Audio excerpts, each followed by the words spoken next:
فأنا ناصح لإخواني بالصدع بالحق تبيض وجوههم. السكوت في مسألة الحزبية يضرها، فاصدع بما تؤمر وأعرض عن المشركين. سلامي على دماج ورجالها والشيخ يحيى ودار العلم يا سعد بانيها.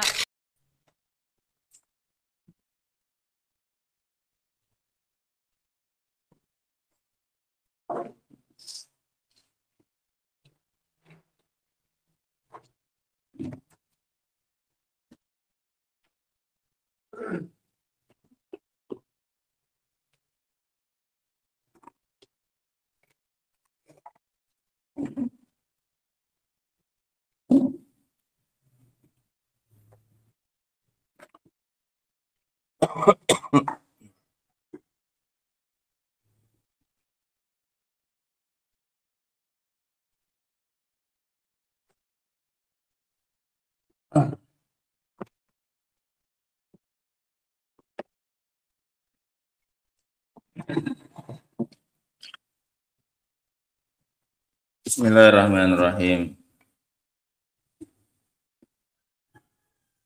Alhamdulillah wassalatu wassalamu ala Rasulillah wa ala alihi wa sahbihi wa man wala ajma'in.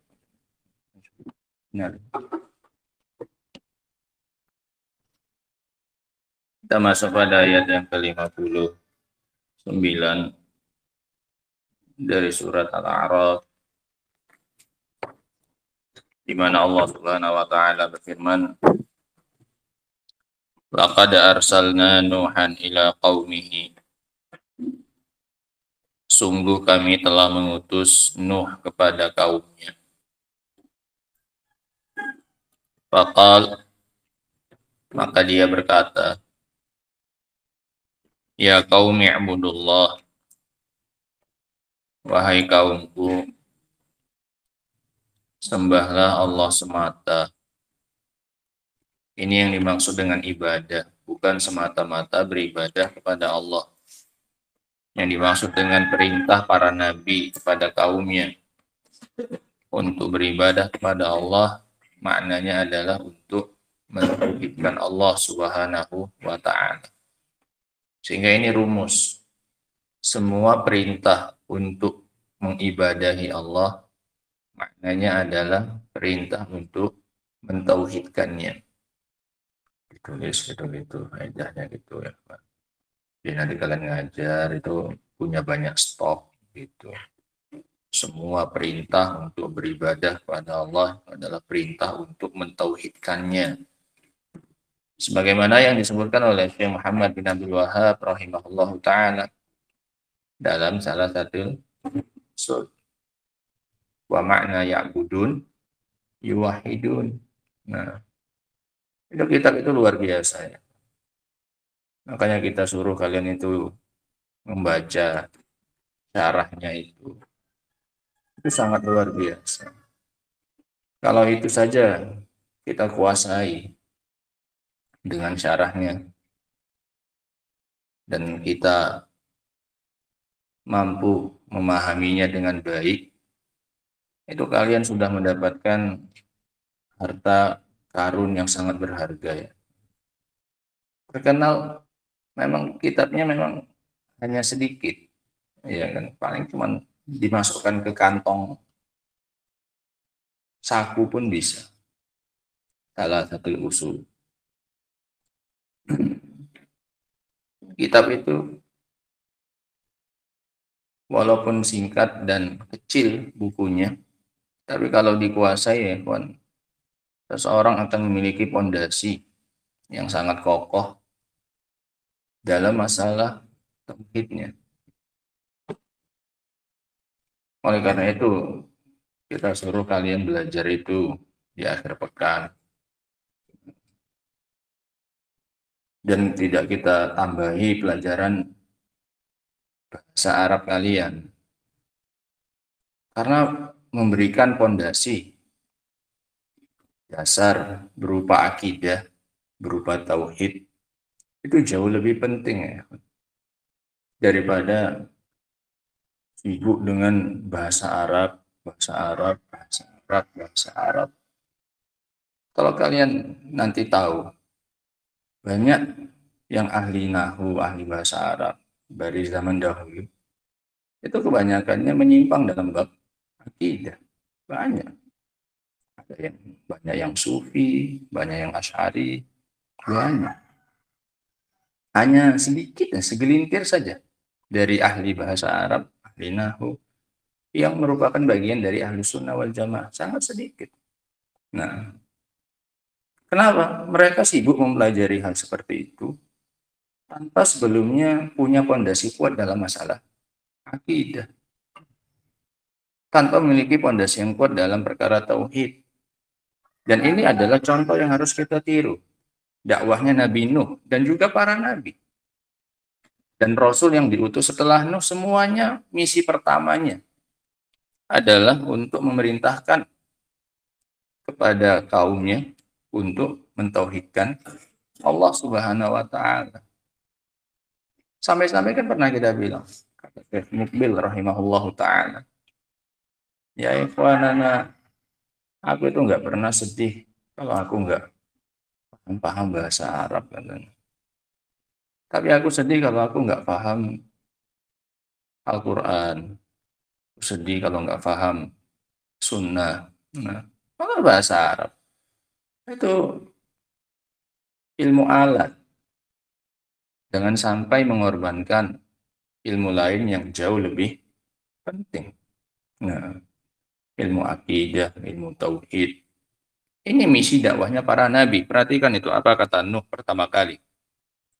Langsung Allah katakan setelah Allah menceritakan tentang pengutusan Nuh.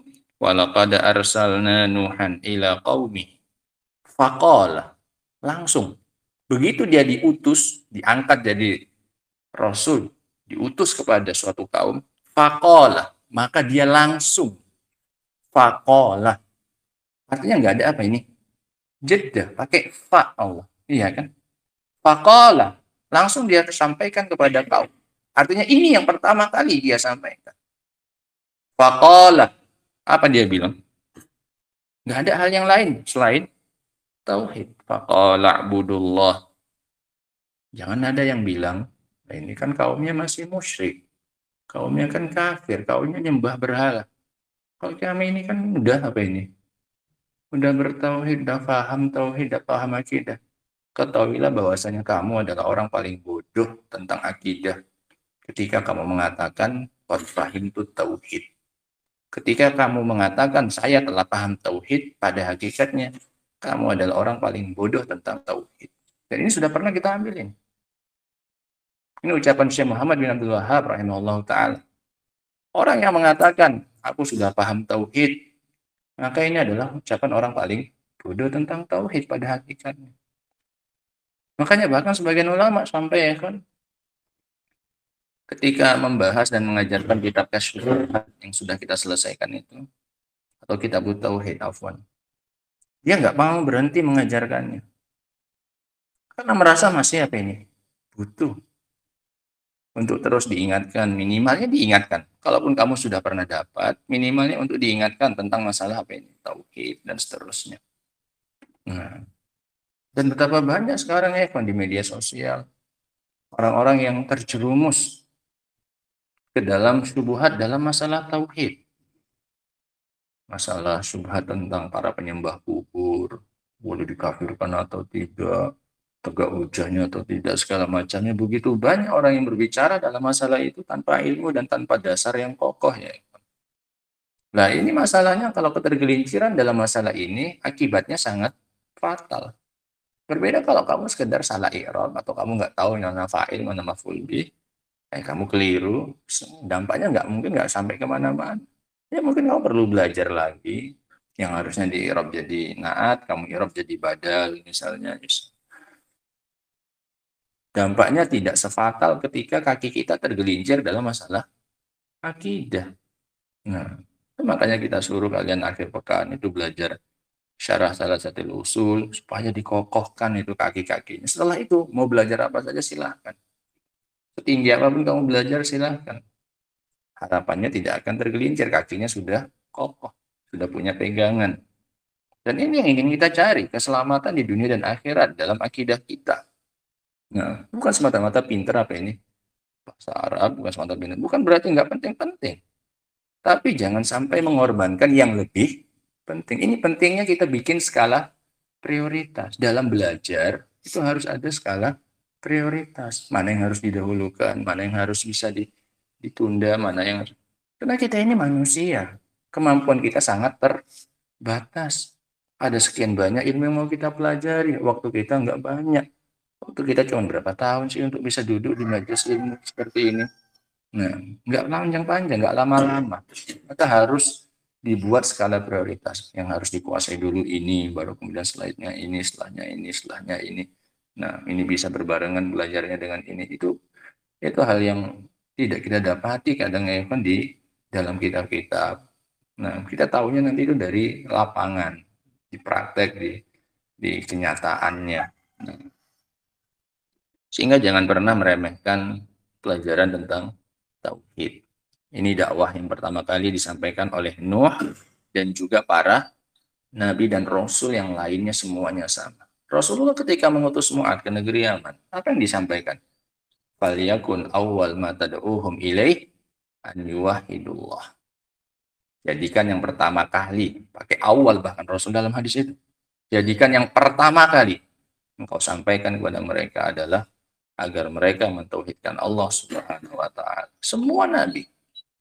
Nah, ya kaum, wahai kaumku, wa'budullah.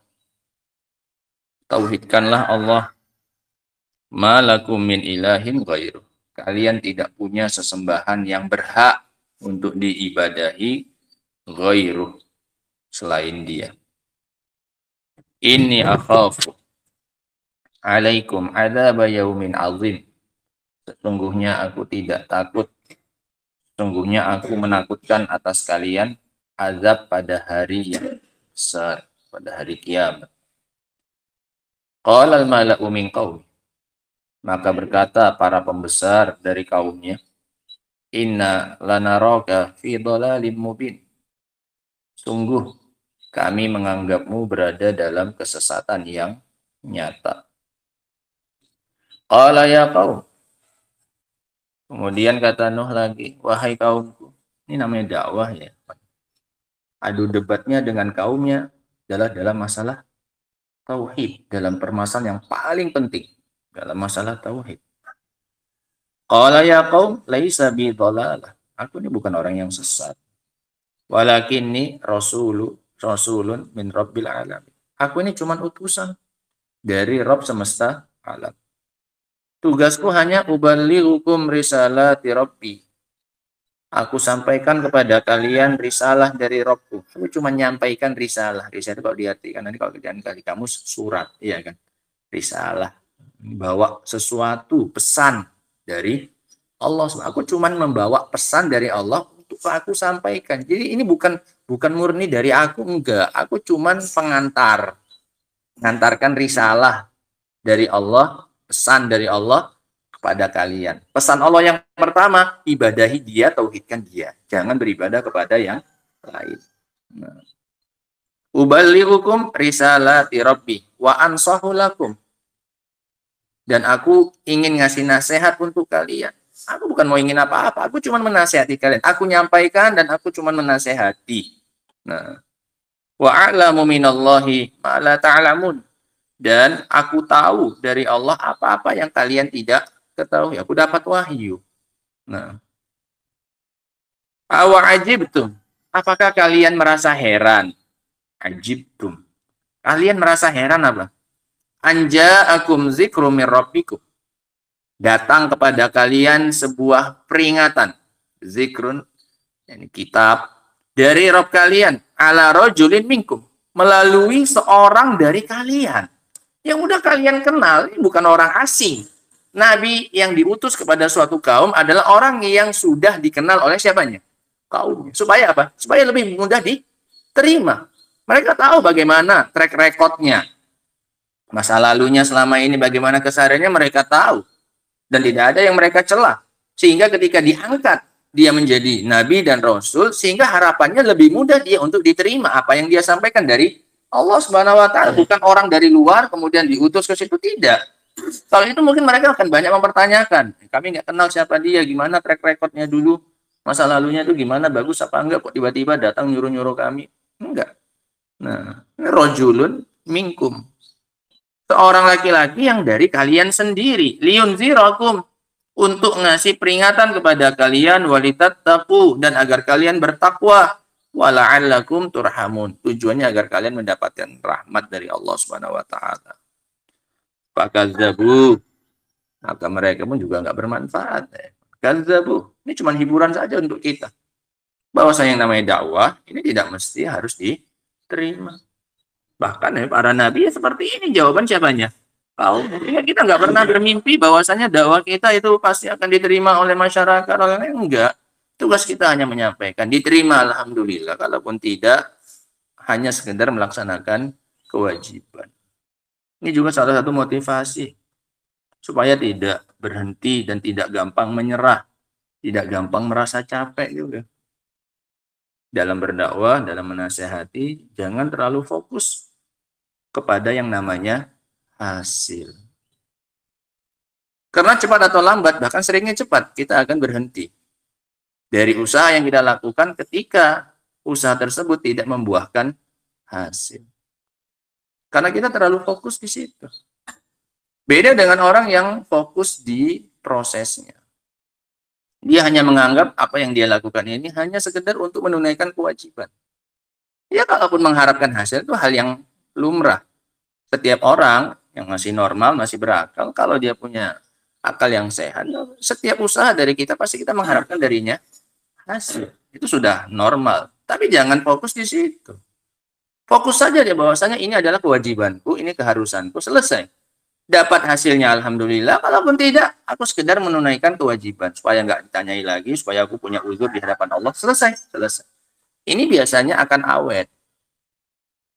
Dalam melaksanakan usahanya, menjalani prosesnya itu akan bisa bertahan lama dan tidak gampang menyerah. Karena bagi dia yang terpenting adalah membebaskan dirinya dari tuntutan saja. Dapat hasilnya yang bagus, alhamdulillah. Kalaupun tidak, yang penting aku nggak kena celah, sudah. Itu saja. Ini nggak akan gampang menyerah ya. Bagaimanapun cobaan yang besar, bagaimanapun badai yang menghadang di hadapannya, ini nggak akan menyerah ya. Nah, orang yang sudah terbiasa dididik dengan auman singa, ini nggak akan ngeper, nggak akan berhenti, nggak akan merasa ciut hanya dengan gonggongan anjing. Kenapa? Dia sehari-hari sudah biasa dengarkan auman singa. Mana cuma dengarkan suara digonggong sama anjing aja langsung berhenti, nggak akan. Orang yang sudah terbiasa berjalan di tengah badai, hujan, badai, nggak akan berhenti hanya cuma kena hujan gerimis, nggak akan. Nah, karena motivasinya besar ya untuk dia terus berjalan. Sehingga jangan harap orang-orang yang seperti itu, yang sudah diuji dengan banyak perkara-perkara yang besar, kemudian dia akan menyerah hanya dengan perkara-perkara yang apa ini? Yang remeh. Nah, sehingga ini jawaban dari kaumnya. Fakadzabu, pendusta kamu. Dusta apa yang kau sampaikan wahai Nuh. Lah, apalagi cuma kita yang nggak ada apa-apanya dibandingkan para nabi dan rasul.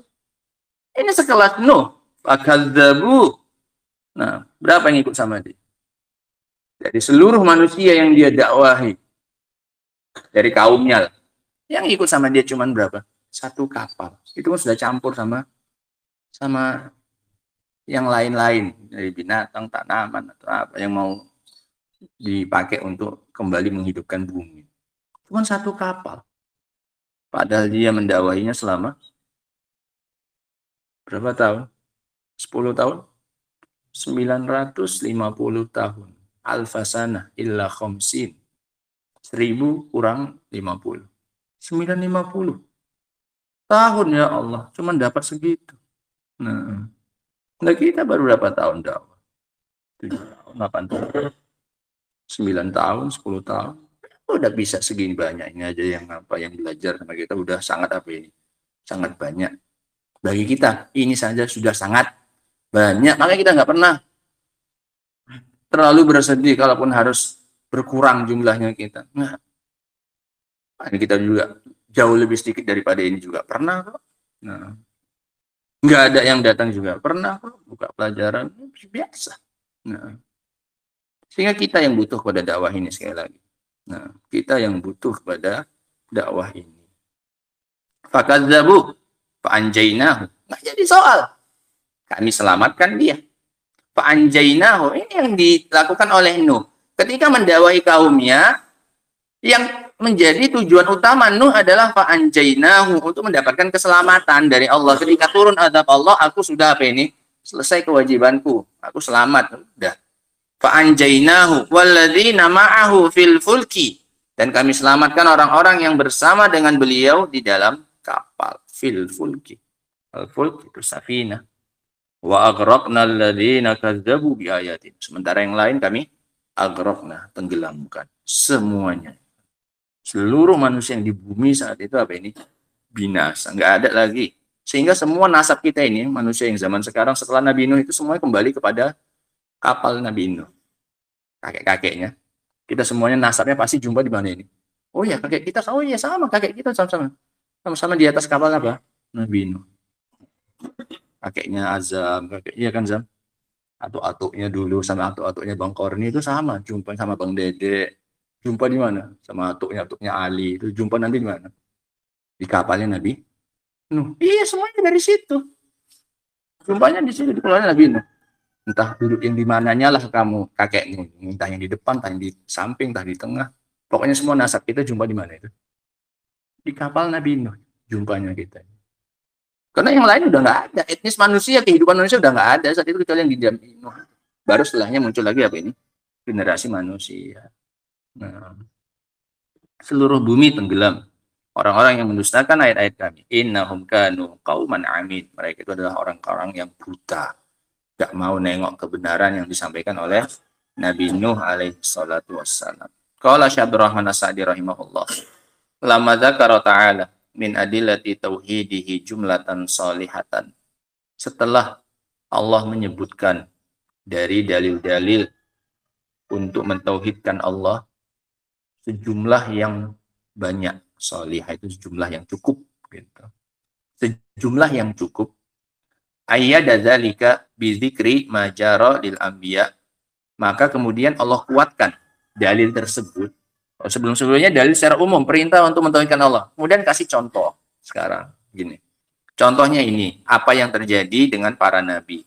Ad-da'ina ila tauhid. Supaya kita tahu penerapannya, nggak cuma tahu teorinya, tapi juga belajar prakteknya dari prakteknya para nabi dan rasul. Bagaimana mereka menyampaikan tauhid itu kepada kaumnya. Dan apa yang mereka dapatkan, dan bagaimana cara merespon penolakan dari kaumnya ketika diajak untuk bertauhid kepada Allah Subhanahu wa Ta'ala.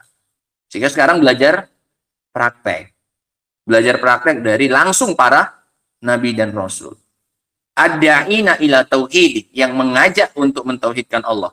Ma'a umamihim, kisah mereka bagaimana bersama dengan umat mereka. Al-munkirina lidzalik, yang mengingkari hal tersebut. Wa kaifa ayyadallahu ahla tauhid. Kemudian Allah jelaskan bagaimana Allah memperkuat orang-orang yang di atas tauhid. Wa ahlaka man anadahum. Dan Allah binasakan orang-orang yang menentang mereka. Walam yang qatlahum. Allah alam.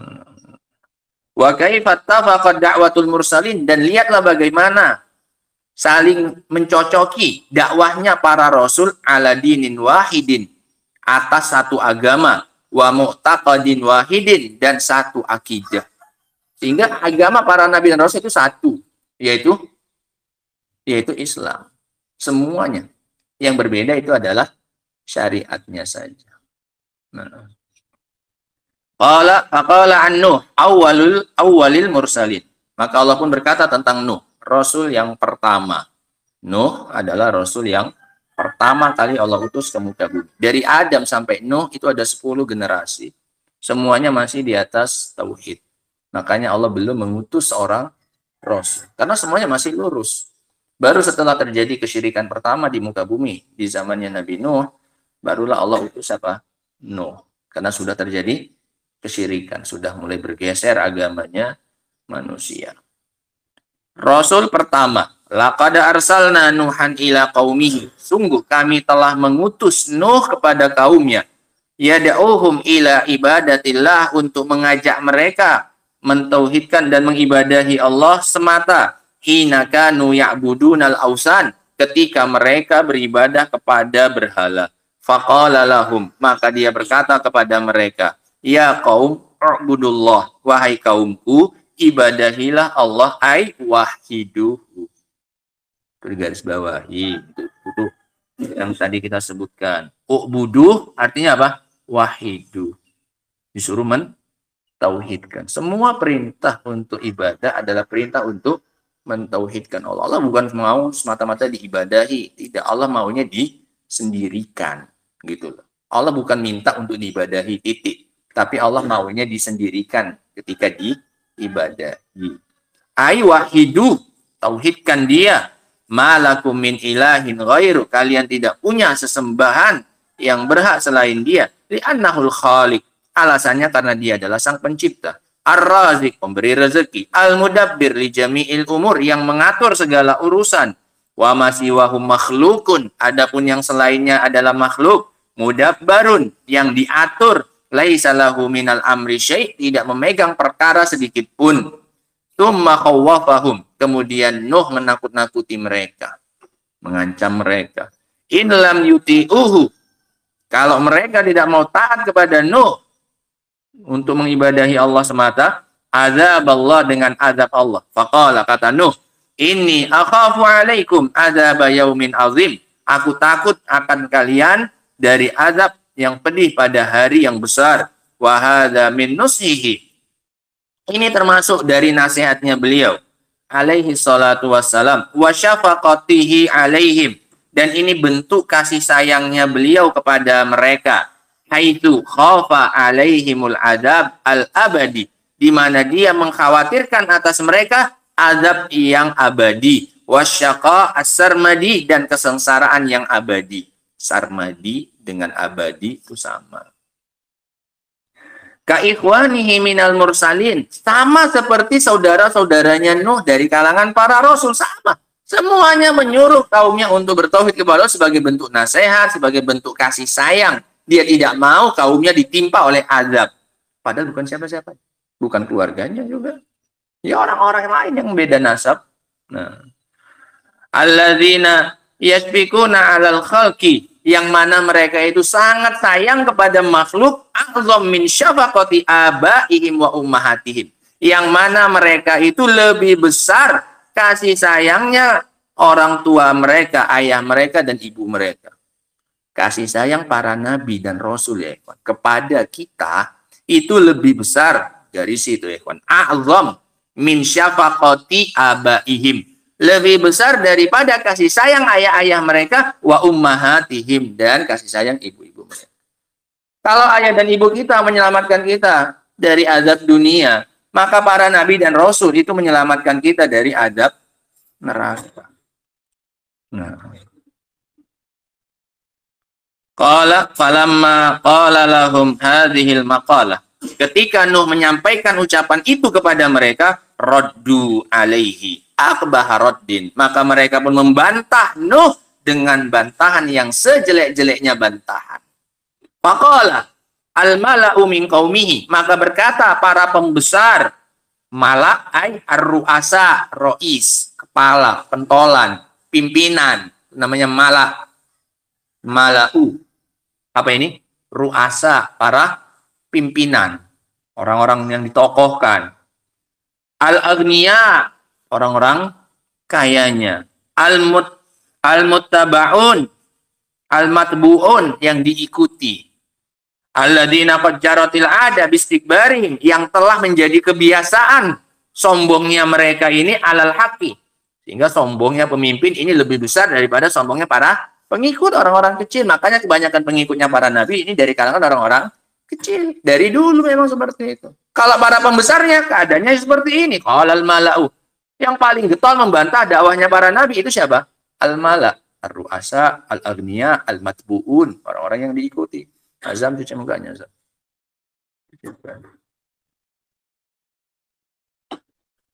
Alladzina qad jaratil 'adatu bistikbarihim 'alal haqqi wa 'adamin qiyadihim lirrusul, dan tidak mau tunduknya mereka kepada para rasul. Innalanaraka fi dhalalin mubin. Kami menganggap kamu itu dalam kesesatan yang nyata. Kamu itu orang sesat, no. La ilaha illallah. Ini mungkin kita belum pernah dibilang di depan kita itu nggak pernah kayak gini. Paling di belakang kita mungkin beraninya. Iya kan? Iya, itu orang sesat, itu alirannya sesat, apa segala. Paling di belakang kita. Lah ini no, langsung di mananya? Di depan mukanya. Innalanaraka fi dhalalin mubin. Kami itu nganggap kamu itu sesat, wahai Nuh. Nah, lanaroka pakai domir kamu langsung di depannya Nuh. Falam yakfihim qabbahumullah annahum lam yanqadu lahu. Tidak cukup bagi mereka, semoga Allah membalas mereka dengan kejelekan. Tidak cukup bagi mereka, tidak mau tunduknya mereka kepada Nuh. Kalau nggak mau kan ya udah diam, tinggalkan, udah selesai. Nggak usah terima apa yang disampaikan oleh Nuh. Nggak cukup tapi bagi mereka. Balistakbaru anil inqiyadi lahu, bahkan mereka sombong untuk mau tunduk kepadanya. Wa qadahu fihi a'zama qadhin, bahkan mereka mencelanya dengan celaan yang paling besar. Wa nasabuhu ila dhalal, dan mereka anggap dia itu, dan mereka sandarkan Nuh kepada kesesatan. Wa lam yaktafu bi mujarradid dhalal, dan mereka tidak cukup untuk menyesatkan Nuh. Hatta ja'aluhu dhalalan mubina, sampai mereka tambahkan satu sifat lagi, yaitu sesatnya sudah apa ini? Nyata, udah jelas. Gak samar lagi, wahai Nuh, kesesatanmu itu udah nggak samar lagi bagi kami. La ilaha. Cukup mending sesat aja udah, ya kan? Tapi enggak, dolal mubin katanya. La ilaha illallah. Hatta ja'aluhu dolalan mubinan wadihan likulli ahad. Jelas bagi setiap orang. Udah terang benderang kamu itu sesat bagi setiap orang, wahai Nuh. Nah, wa hadza min a'zami anwa'il mukabarah. Ini adalah jenis yang paling besar dari kesombongan. Allati lat, kalau nggak nerima kebenaran saja sudah dianggap sebagai apa ini? Kesombongan. Lantas bagaimana kalau ditambah seperti ini ketika menolak dakwahnya Nuh tadi. Nah, allati la taruju ala ad'afin nasi aqlan, yang tidak akan masuk kepada orang yang paling lemah akalnya sekalipun. Wa inna ma hadzal was muntabiqun ala qaumi Nuh. Justru sifat ini, gelar ini hanya cocok kepada kaumnya Nuh. Yang cocok dibilang sesat dengan kesesatan yang nyata, ini justru siapa? Kaumnya Nabi Nuh.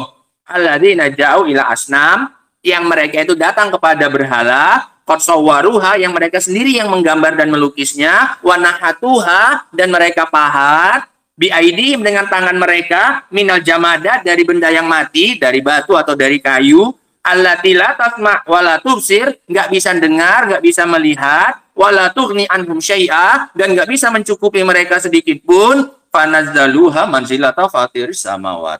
Tapi kemudian didudukan seperti kedudukannya pencipta apa ini? Langit. Lah yang sesat siapa? Disuruh beribadah yang menciptakan langit nggak mau. Malah beribadah kepada sesuatu yang mereka ciptakan sendiri pakai apanya? Tangannya. La ilaha illallah. Ya kan lebih pantas yang dibilang sesat adalah jelas siapa? Kaumnya Nabi Nuh. Wa sarafu laha ma amkanahu min anwa'il qurubat, dan mereka berikan kepada berhala tersebut apa yang mungkin mereka berikan dari berbagai macam kedekatan, kurba, kedekatan, ketaatan. Falaula anna lahum adhanan taqumu biha hujjatullahi alaihim lahukima alaihim bi annal majanin ahda minhum. La ilaha illallah. Perhatikan ya, teman. Falaula, kalaulah seandainya annalahum adhanan, kalaulah bukan karena mereka punya otak, bahasa kasarnya itu.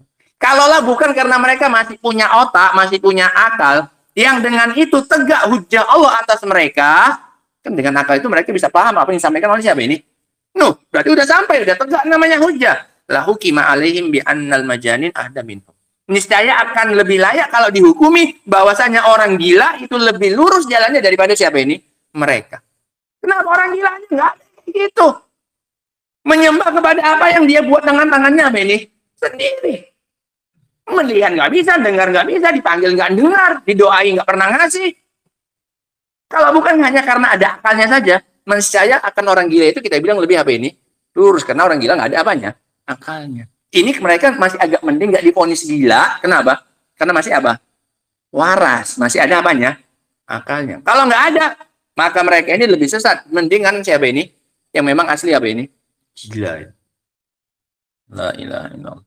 Falaula anna lahum adhanan taqumu biha hujjatullah alaihim lahukima alaihim, maka niscaya akan diputuskan Dihukumi mereka itu annal majanin ahda minhum. Bahwasanya orang-orang gila itu lebih lurus jalannya daripada siapa ini? Daripada mereka itu. Balhum ahda minhum wa aqol. Bahkan mereka lebih lurus. Itu tadi kan mungkin divonis saja. Bahkan mereka memang lebih lurus daripada para penyembah berhala ini dan lebih apa ini? Lebih berakal. Siapanya? Orang gila lebih berakal daripada para penyembah apa ini? Para penyembah patung, para penyembah berhala yang ngakunya punya apa? Ini kan dalam rangka membela tuduhannya kaumnya Nabi Nuh pada Nuh yang mengatakan Nuh ini apa ini? Sesat. Yang lebih pantas dibilang sesat adalah siapa? Kaumnya. Nanti faedahnya kita baca, kita kumpulkan selesai dari kisah ini saja, Pak. Nah, ini kisah dakwahnya siapa ini? Nuh. Kisah-kisah kayak gini luar biasa, Pak. Nambah semangat, nambah kekuatan, nambah motivasi untuk terus mempelajari tauhid, menyampaikannya, memahaminya. Tidak ada perkara yang lebih penting ya kan untuk kita pelajari dari perkara ini. Tauhid. Makanya ini kita nggak akan pernah selesai mempelajarinya, nggak akan pernah selesai ya. Nah, di luar saja masih berapa pelajaran kita tentang tauhid belum selesai. Kita buat tauhid Anda masih ada di luar. Firqatun Najiyah bagaimana? Dan masih banyak pelajaran-pelajaran tentang tauhid di luar. Ada akidah wasitiyah di mana masih ada usulul iman. Itu semua kajian kita semua di luar ya. Kan udah ada 4 kitab. Itu semua tentang apa ini? Tentang akidah, dan itu nggak akan pernah berhenti. Dari awal kita ngajari mereka tentang tauhid sampai sekarang udah bertahun-tahun belum selesai kita tentang apa ini? Tauhid, dan nggak ada yang putus. Setiap tempat yang Anda datangi selalu wajib ada pelajaran apa ini? Wajib ada pelajaran tauhid. Nah, karena kita cuma mau mencontoh dakwahnya siapa ini? Dakwahnya para rasul untuk memahamkan kepada manusia tentang perkara apa ini? Tauhid. Nah, sampai kapan dakwahnya tentang tauhid? Sampai anaknya tenggelam? Masih. Nah, sampai anaknya tenggelam dia masih mendakwahkan apa ini? Tauhid 950 tahun. Dari awal dia perintah ini tadi kan awal ini. Baru dari awal dia menyampaikan tauhid sampai tenggelamnya bumi pun dia masih mendakwahkan apa ini? Tauhid. Wallahu taala a'lam bishawab. Sama seperti Rasul. Sampai akhir hayatnya 5 hari sebelum wafat beliau masih sempat melaknat Yahudi dan Nasara yang menjadikan kuburan nabi mereka sebagai apa ini? Sampai kapan? Dari awal beliau dakwah di Mekah ya masih itu, sampai wafat pun, mau wafat pun juga masih tentang apa ini? Tauhid. Nah, la ilaha illallah. Hasbunallah wa ni'mal wakil, dari orang-orang yang tidak punya perhatian tentang masalah apa ini? Tauhid ya, dan menganggapnya hal yang sudah dikuasai, hal yang sudah biasa tiap hari kita dengar. Sama sekali nggak seperti itu keadaannya. Kita sangat-sangat membutuhkan untuk mengokohkan kaki-kaki kita ini di atas apa ini? Di atas tauhid yang benar. Wallahu ta'ala a'lamu bishawab. Adapun ayat yang berikutnya, berarti berapa ayat ini? 2. 59. 6. Enggak, tafsirnya yang dibaca. Sampai berapa tadi? 60. 60, 2 ayat. Wallahu ta'ala a'lamu bishawab, itu 2 ayat. Ayat 59 dan ayat 60. Nah, adapun ayat yang ke-61, insyaallah taala akan kita baca pada pertemuan berikutnya insyaallah. Subhanallahi wa bihamdik, asyhadu an la ilaha illa anta, astaghfiruka wa atubu ilaik. Di sini ada satu tambahan sedikit ya, kawan. Mumpung kita sudah masuk di bulan Sya'ban, enggak tidak lama lagi itu Ramadan. Kita baca sedikit saja sebagai motivasi, sebagai persiapan kita untuk menghadapi bulan Sya'ban dan kemudian nanti di Ramadannya. Kita baca, mungkin ini udah pernah kita baca ya kan, dari ucapan Al-Imam Ibnu Rajab dalam kitab Lataiful Ma'arif. Mungkin udah pernah kita baca. Tentang makna puasa Sya'ban, kenapa diperbanyak. Insya Allah nggak memberatkan ya kan, kalau kita puasa Daud ya. Sehari-sehari, ya dari 30 hari, kalau 30 sebulan, ya dapat berapa berarti? 15, ya setengah, ya kan. Ya itu hitung puasanya kita di bulan ini lebih banyak daripada bulan-bulan yang lainnya. Kalau Senin Kamis juga, ya kalian pun udah sering Senin Kamis, walaupun bolong-bolong, tak lebih banyak bolongan, tak banyak enggaknya, ya kan. Nah, ya paling tidak ya di Sya'ban ini. Nah, kita baca sedikit aja biar kita menjalaninya di atas ilmu gitu, nggak cuma ikut-ikutan, orang puasa, enggak kayak gitu. Nah, waqad qala Imam Ibnu Rajab rahimahullahu taala waqad qila fi shaumi Sya'ban maknan akhar. Telah disebutkan oleh para ulama ada makna yang lain tentang makna puasa Sya'ban ini. Inna siyamahu katamrin ala siyami Ramadan. Ini yang cuplik saja, panjang lagi banyak ya. Kita bukan mau semuanya. Kita mau cuma ada pemotivasi kita saja. Bahwasanya mempuasainya katamrin. Tulis saja ya kawan. Puasa Sya'ban katamrin adalah seperti latihan. Puasa Sya'ban itu latihan itu, nulisnya singkat-singkat. Apa Lutfi, tulis yang cepat gitu, biasanya tulis nyambung gitu. Puasa Sya'ban adalah latihan. Alaqiyami Ramadan, untuk puasa Ramadan. Ini latihan, pemanasan. Kamu olahraga belum apa-apa, langsung main. 5 menit main kakimu apa yang cuklet. Nah, harus ada apa dulu? Pemanasan. Sekarang ini pemanasannya. Ini udah sepanjang tahun nggak pernah dihidupkan, langsung Ramadan jebol mesinnya itu. Dari pagi sampai zuhur paling cuma bisa apa? Sampai apa? Azan. Orang terkapar. Orang nggak bisa biasanya apa? Puasa. Sehingga ini kat hamrin. Seperti apa? Latihan untuk puasa Ramadan. Li'alla yadkhul fi siyam fi shaumi Ramadan ala masyaqqah wa kulfah. Supaya masuk dalam puasa Ramadan tidak dengan penuh rasa berat dan sulit. Supaya masuk Ramadan tidak berat lagi puasanya. Bukan sebaliknya, ini diisi dulu bensinnya full nanti mau salah itu. Malah pas Ramadan nggak bisa apa? Jalan. Asalnya ini udah mau puasa ini banyak-banyak kita makan, nanti nggak bisa lagi makan. Salah. Justru supaya puasa Ramadan ini terasa apa ini? Ringan dari sekarang sudah diantisipasi. Nah, supaya masuk puasa Ramadan tidak dengan rasa berat dan sulit. Bal qad tamarrana ala siyam, bahkan dia sudah terbiasa berpuasa wa'tadahu, menjadi kebiasaannya. Wa wajada bi siyami Sya'ban qalbuhu qablahu halawatas siyam. Ini yang paling penting sebenarnya. Bukan hanya masalah durasi endurance-nya, daya tahan. Tapi apa? Untuk mendapatkan hatinya itu rasa manis dari berpuasa, waladzatah, dan kelezatan. Supaya nanti puasanya itu terasa apa ini? Enak. Bukan lagi hanya sekedar menunaikan wajib, tapi untuk mencari kelezatan dari apa ini? Puasa. Kenapa? Sudah terasa nikmat sebelumnya. Gitu. Sehingga sampai di Ramadan tinggal metik apanya? Manisnya saja. Buahnya udah matang. Paham ya? Enggak baru mulai ditanam. Kalau baru mulai ditanam, buahnya masih apa ini? Masih kelat, masih pahit. Belum bisa dirasakan apanya? Manisnya hari pertama, hari kedua, hari ketiga. Manisnya kapan? Saya raya. Misalkan lontong. Pas puasanya, kapan hari raya ini siapnya? Lamanya. Kapan lah pulang lagi mudik ini? Yang pikirkan enggak dirasakan nikmatnya apa ini? Puasa. Kenapa? Orang baru main pas kapan? Ramadan. Ya, pas manisnya, matangnya, buahnya kapan?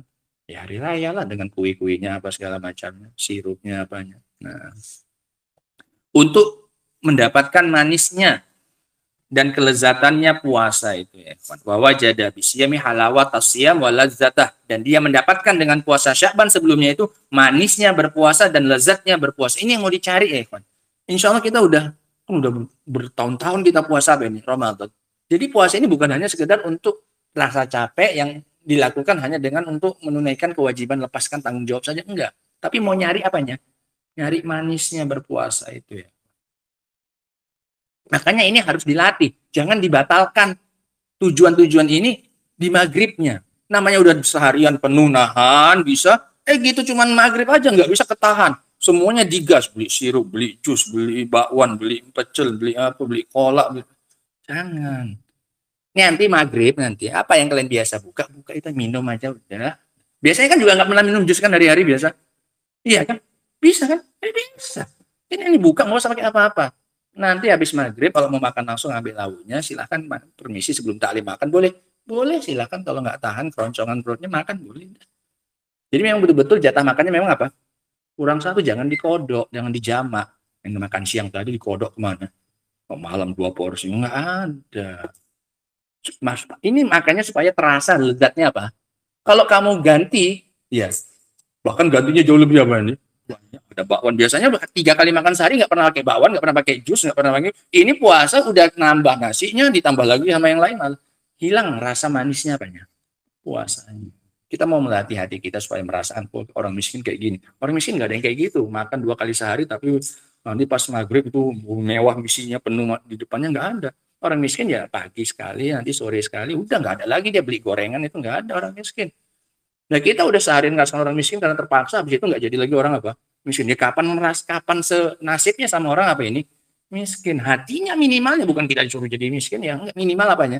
Hatinya. gitu. Supaya lebih peka hatinya kita itu gitu. Ya udah biarkan aja kurangi. Apa yang biasa kita makan malam, sore-sore biasa ngapain? Ya silahkan buat dah. Gitu. Paham ya? Soalnya dibiasakan ini aturan baru. Udah nggak ada lagi permisi beli bukaan. Buka kayak apa yang biasa buka, ambil laukmu makan. Udah. Ya. Nah. Insya Allah nggak mati kekeringan kamu itu gara-gara apa ini. Tes gitu loh. Supaya terasa manisnya dampak dari apa ini. Puasa itu ya.